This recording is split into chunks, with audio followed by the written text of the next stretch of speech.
Well, I think that was a great way to start. It was a fantastic way to start, so thank you, David.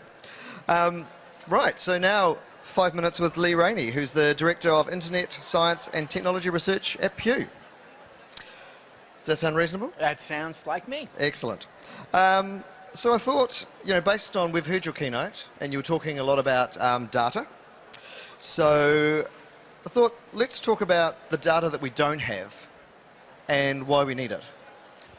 I can think of three things, some of which keys off what David was just talking about. Probably the most urgent need for data is on impact and influence. We're measuring different things now, or we have the capacity to measure different things now, but we have not come up with a dashboard or set of metrics that genuinely measures whether someone has learned something and applies it to their life, whether someone has profited in a measurable way from a piece of knowledge.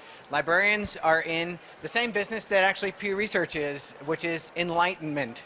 You sow enlightenment. That's a really hard thing to measure, and we struggle figuring that out. Academics struggle figuring that out. Every person who's in a knowledge enterprise struggles to figure that out, but somebody's going to do it, and it'll be wonderful when it happens.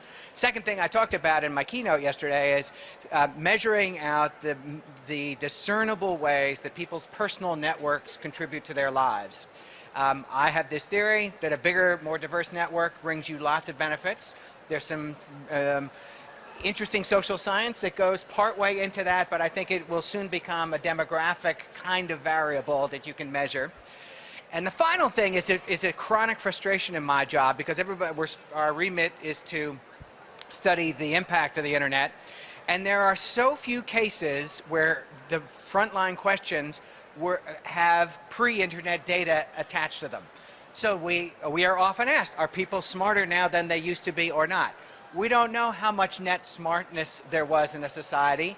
We don't know how much net stupidity there was in a society. We don't know how much net credulity there was, how many people believed really insane things in their lives. It would be wonderful to know that, because the reality of modern life is that we can see more stupidity and more credulity and more idiocy than before, but we don't know whether that has actually net changed in the society. So finding ways to measure the past, which librarians probably can do, would be a wonderful addition to our net store of data.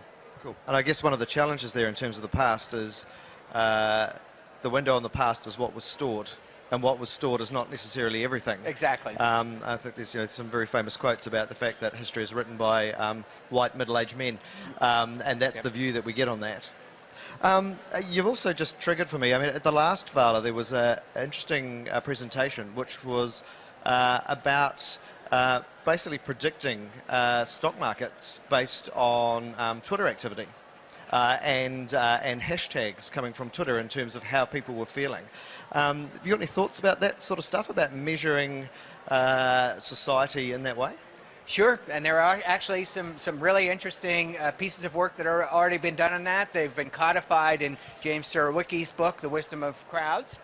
And you need a bunch of conditions to have crowdsourcing work well, one of which is lots of disparate experiences and points of view coming to bear, not lots of shared knowledge or a limited amount of shared knowledge, lots of diversity in the kinds of people who are contributing information. So if eventually we will come to the point where we know exactly how much a Twitter cascade counts.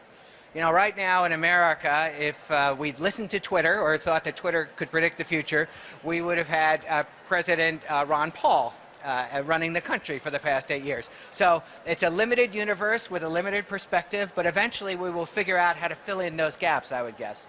Right, and what about, so the other side to that, I guess, is when people are aware of that sort of stuff, using that stuff to actually shape and generate, so using that data which is being measured to actually then influence. Yeah, it's the flashlight problem. You know, the classic thing that's always been said about researchers is that they measure the things that they can see. And you don't know what you're not measuring, and you don't really pay attention to it because sometimes it can't be measured. So there are always problems that people can game the system. There are always problems that the system itself is insufficient because it doesn't capture all that it needs to.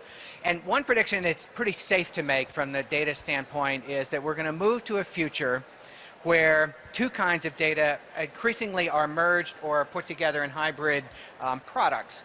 The classic social science way is data that a friend of mine calls customized data, where you spend a lot of money and a lot of effort to talk to the right people in the right way with the right questions and get their answers.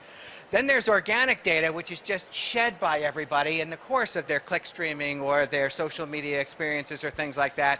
So we're going to have experiences now where customized data and organic data are merged or tell the parts of the story that they are best able to tell. We can tell a lot about what's going on in people's heads because when we do surveys, we ask them about that.